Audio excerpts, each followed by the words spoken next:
Assalamualaikum warahmatullahi wabarakatuh. Hai, apa kabar semua? Semoga selalu sehat dan tetap bersemangat ya. Selamat datang di YouTube channel kami.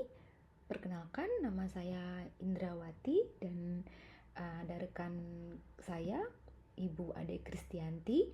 Kami berdua akan memaparkan satu chapter yang ada di buku Philosophy of Education, An Introduction yang ditulis oleh Richard Bailey. Project yang kami buat ini adalah untuk mata kuliah yang diampu oleh dosen kami, yaitu yang terhormat Profesor Bahrudin Mustafa PhD. Chapter yang dibahas ini adalah chapter keempat yang ada di buku itu yang berjudul What Should Go on the Curriculum yang ditulis oleh Michael Hann. Oke. Di chapter ini Michael Hann memberikan beberapa definisi. Jadi sebelum berbicara tentang apa itu yang seharusnya ada di kurikulum, Michael Hann memberikan semacam preliminary questions, yaitu sebelum kita tahu apa yang seharusnya ada di kurikulum, kita harus tahu dulu kurikulum itu seperti apa.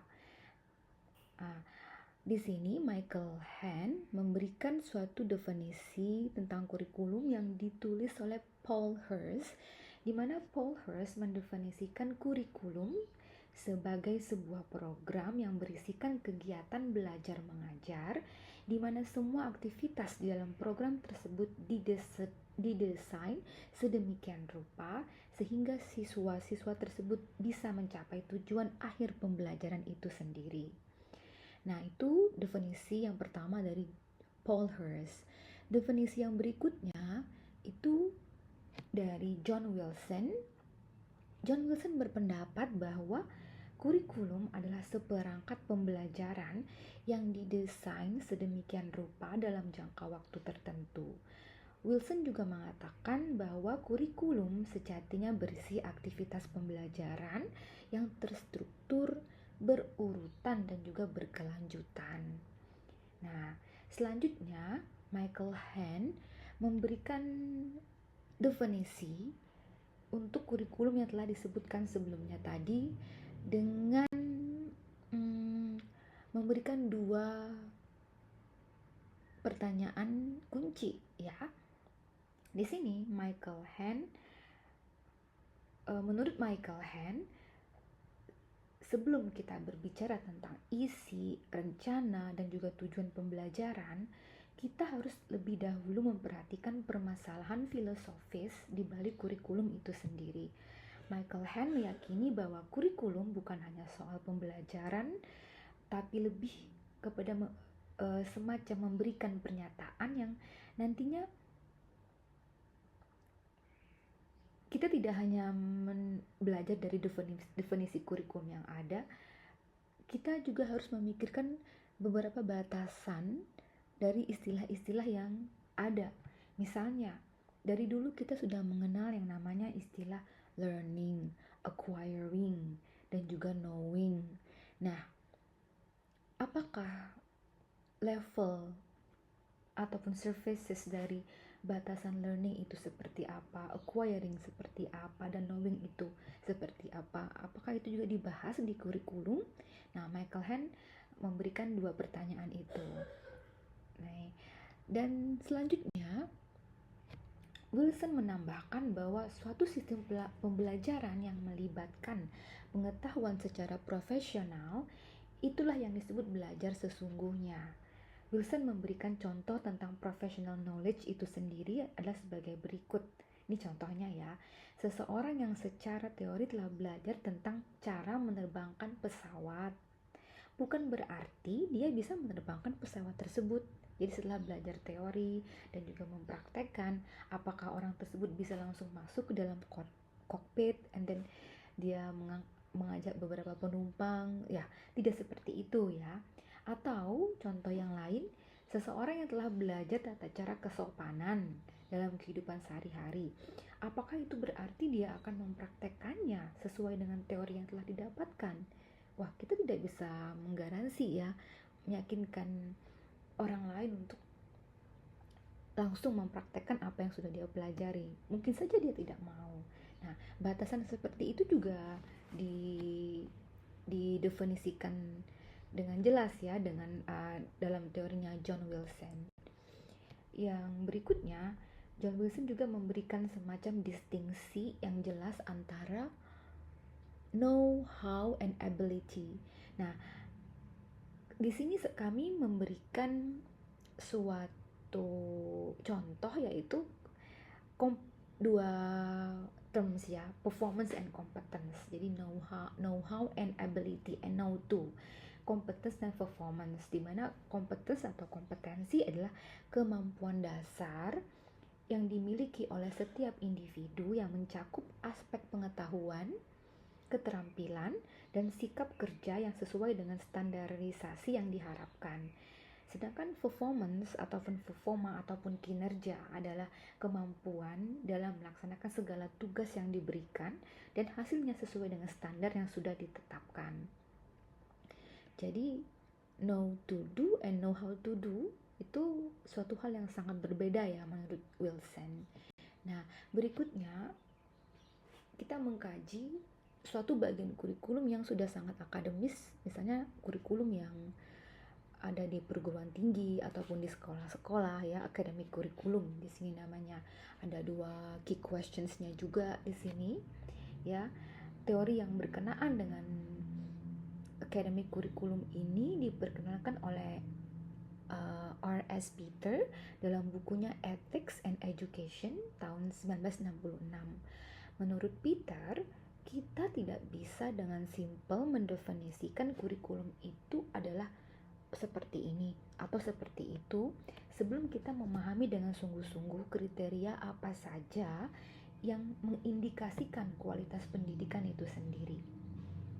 Dalam teori ini, Peter memperkenalkan istilah academic disciplines yang disandingkan dengan justice, love, and pleasure, atau rasa keadilan, cinta kasih, dan juga kesenangan.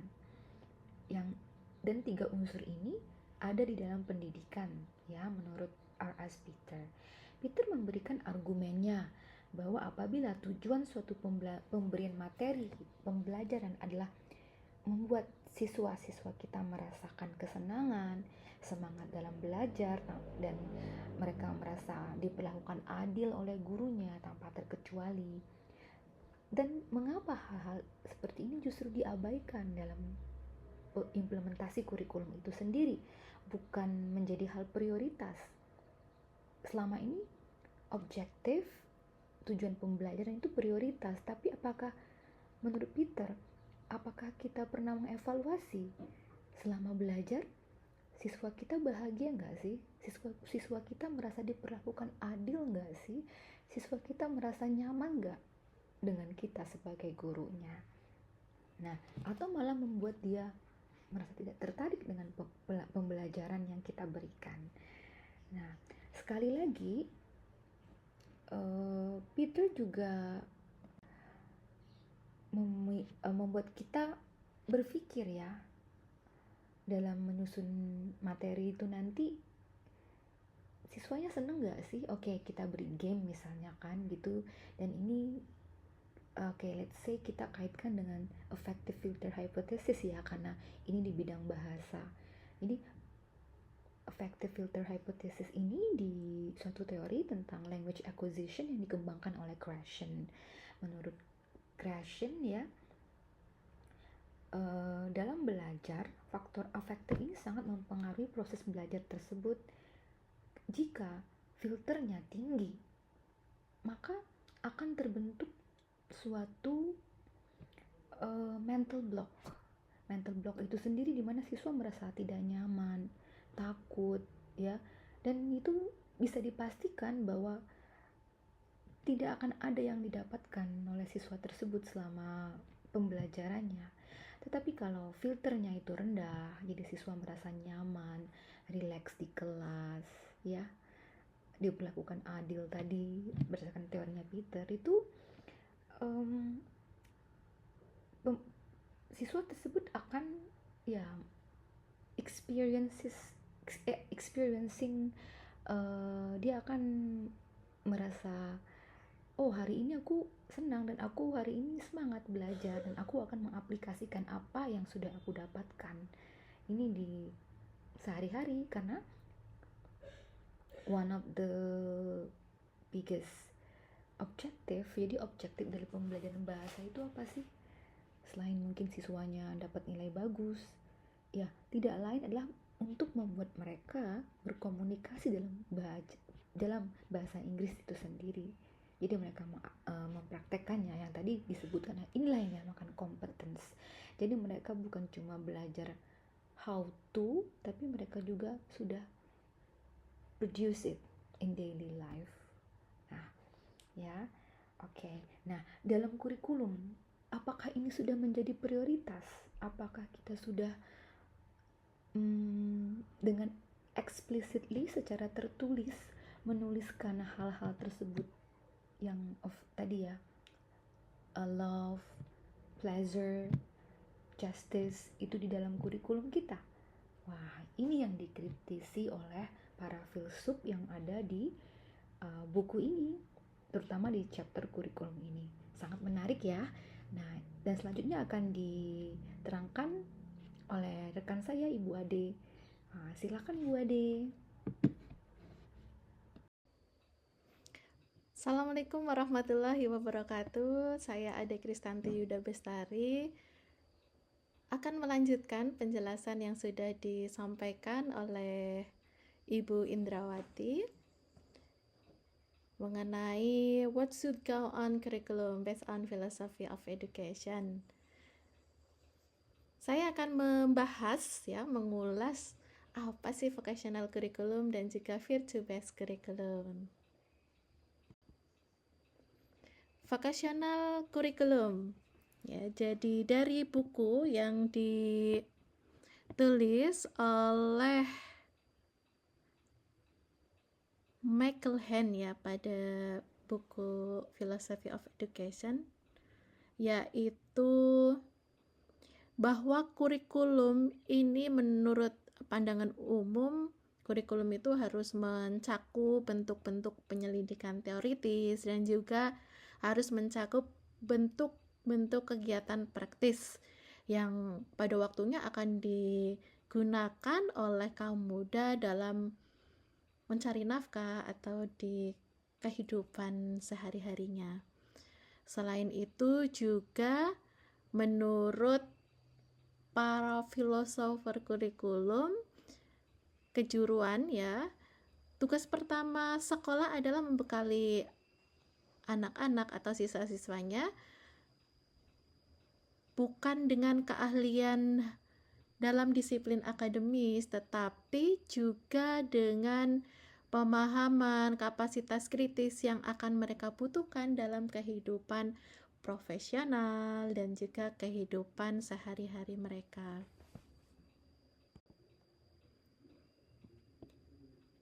Ya, kita bisa lihat di layar bahwa Richard Pring dalam chapter ini juga menulis ya, menurut Richard Pring ya dalam tulisannya, for any young person assistant with how to live one life. Jadi setiap orang muda itu memerlukan ya bantuan tentang bagaimana menjalani hidup, di mana jenis pekerjaan yang dilakukan, dan juga bagaimana peranan pengalaman pendidikan ini diharapkan akan membekali mereka dalam memperoleh keterampilan dan kompetensi yang diperlukan.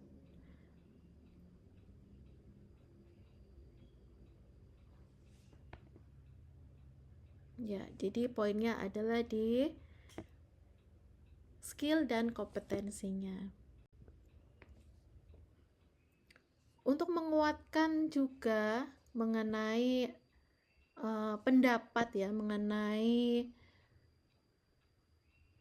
vocational curriculum, Pring juga mengidentifikasi ya mengenai false dichotomies, mengenai asumsi vocational curriculum itu concern ke beberapa skill. Yang pertama ada mengenai pandangan liberal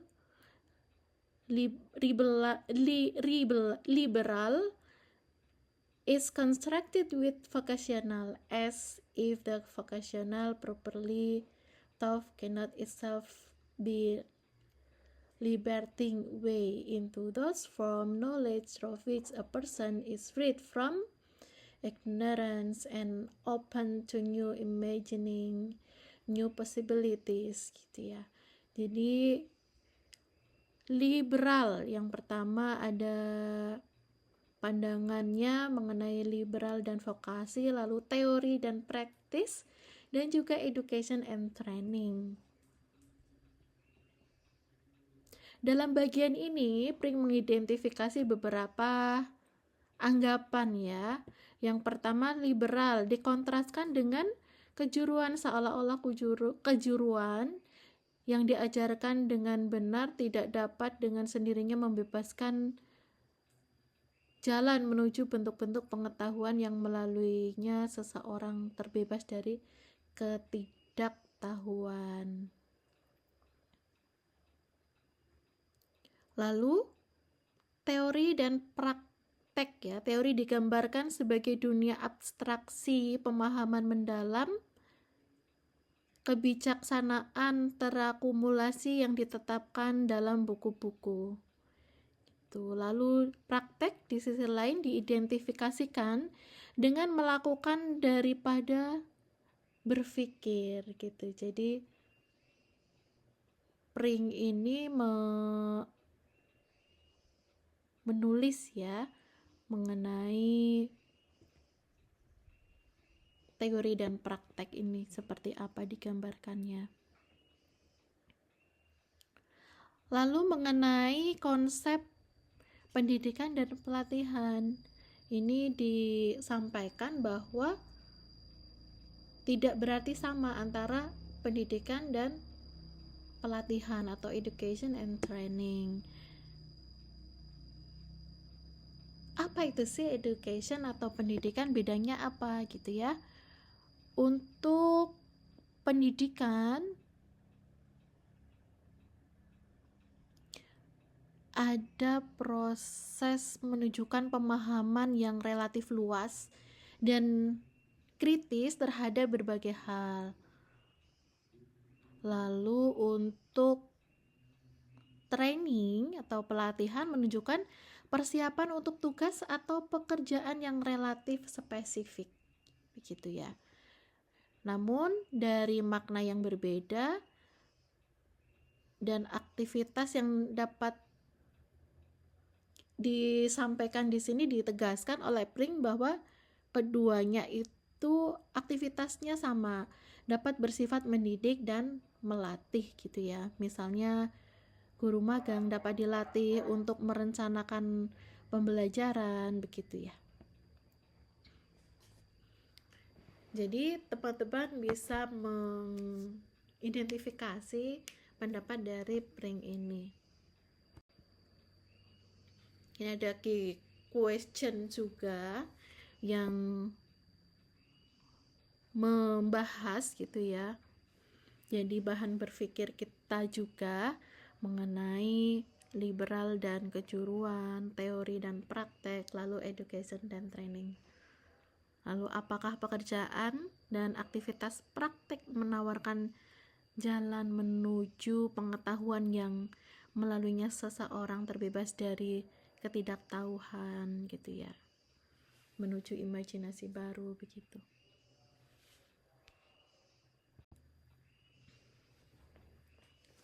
Dari buku ini kita tahu juga ada pendapat dari Mill dan Wins ya, menyampaikan bahwa an academic education concerned to impart broad and general range knowledge and understanding. Mills ini menyampaikan bahwa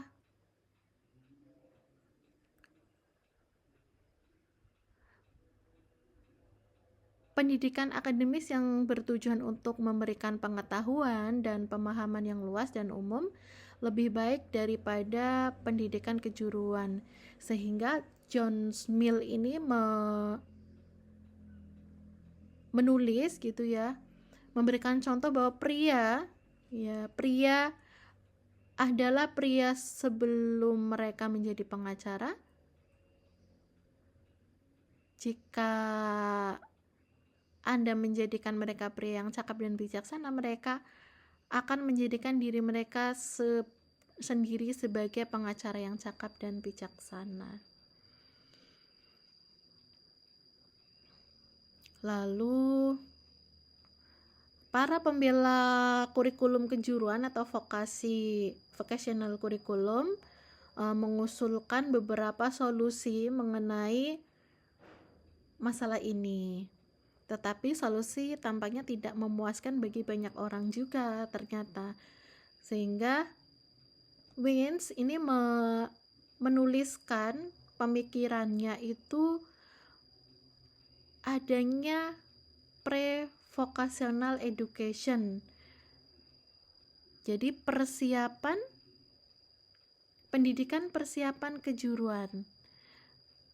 Ya, berkaitan dengan persiapan siswa-siswa dalam menghadapi dunia kerja. Wins dalam tulisannya itu menyampaikan bahwa pendidikan prakejuruan berkaitan dengan dua subtujuan. Yang pertama, persiapan generasi muda untuk memahami pekerjaan dan ekonomi. Lalu juga yang kedua, penyediaan program kejuruan generik yang memberikan kesempatan untuk membuat pilihan yang lebih tepat tentang pekerjaan bagi mereka, yang mempertimbangkan untuk memasuki dunia pekerjaan atau mengikuti magang atau pendidikan lanjutan di akhir fase wajib sekolah gitu. Jadi Wins ini menyampaikan bahwa ada persiapan pre-vocational education untuk menambah ya kemampuan siswa sebelum masuk ke dunia kerja atau memasuki suatu pekerjaan.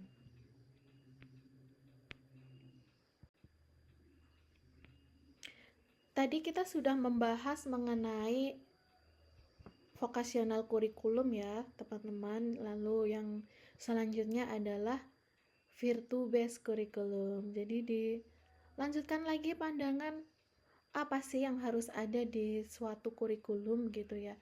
Ada pendapat bahwa virtue based curriculum. Jadi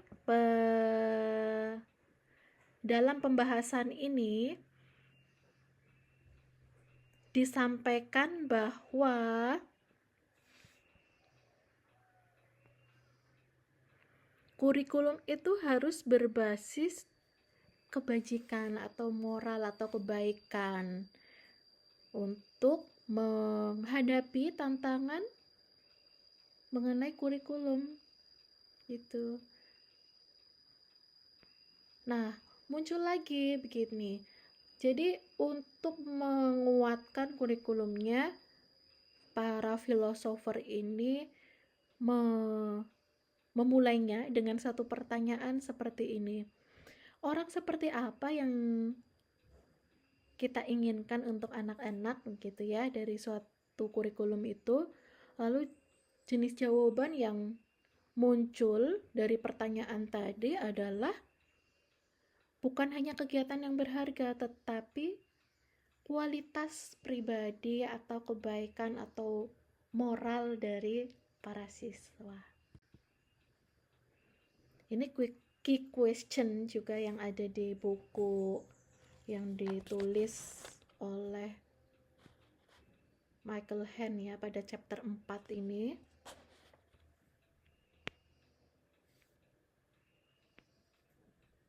Ini membahas tentang educated person.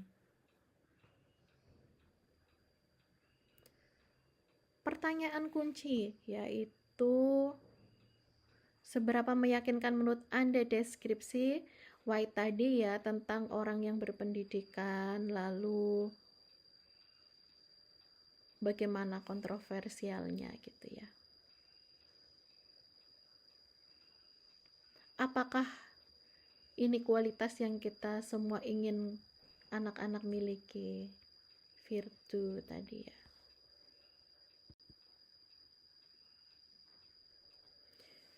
John White in The Aim of Education pada tahun 1982 juga menulis bahwa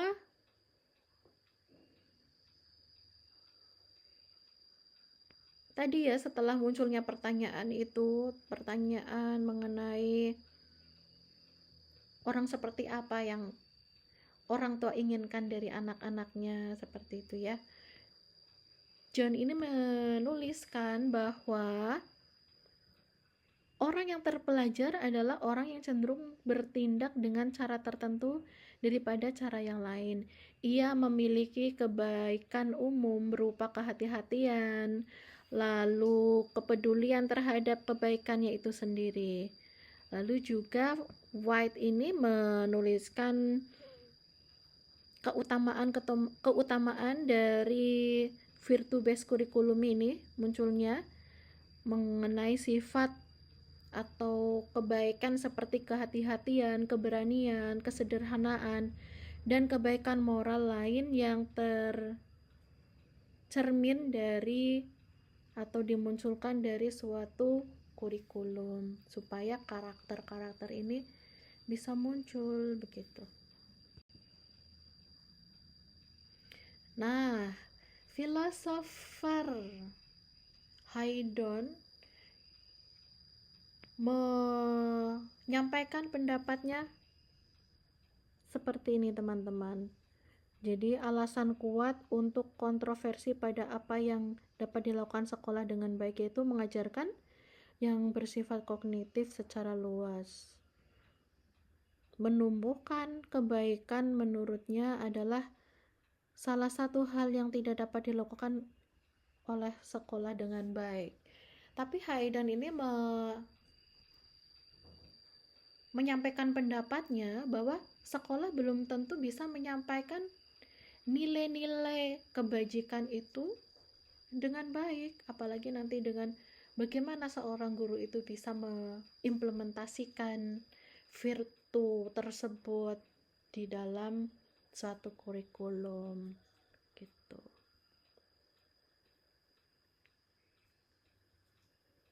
Lalu untuk slide selanjutnya ya, sebelum kita ke slide selanjutnya, ini White juga pada tahun 2004 memberikan saran ya bahwa harus ada kehati-hatian dalam hal kurikulum. Tidak serta-merta ketika virtu based kurikulum seperti ini masukkan saja begitu. Ini harus diuji cobakan atau dicoba diterapkan pada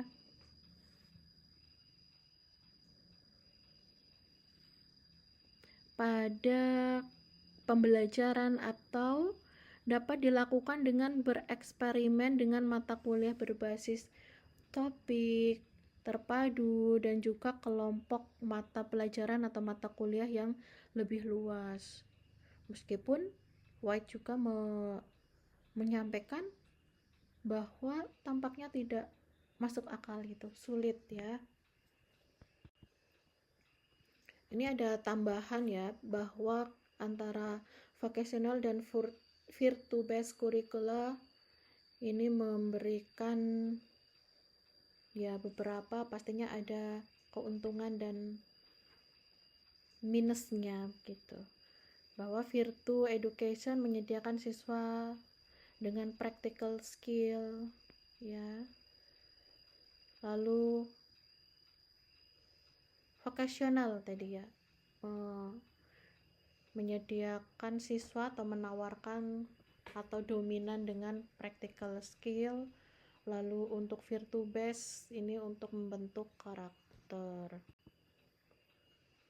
Kesimpulannya, ya there are deep differences of philosophical opinion on the question of what should go on the curriculum. Jadi ya kita bisa mengimplementasikan atau dari pendapat-pendapat para filosofer dunia ini ya untuk mengetahui plus minusnya, lalu apa yang bisa kita terapkan di kurikulum yang ada di Indonesia.